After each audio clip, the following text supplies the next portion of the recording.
The word democracy comes from the Greek. The roots are the words for people and power.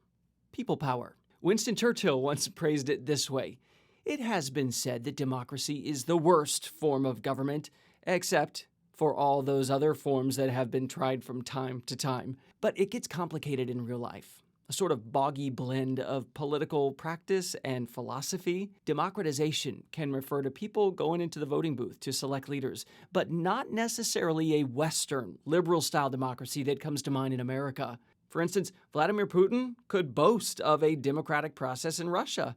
Russians go to the polls, they vote, but they don't necessarily enjoy basic freedoms when they oppose Putin.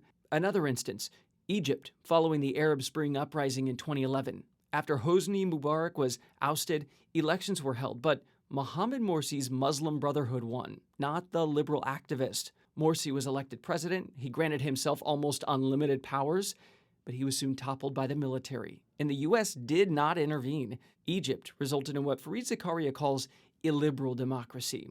By comparison, liberal democracy is more than elections. It's built on a foundation of respect for the rule of law.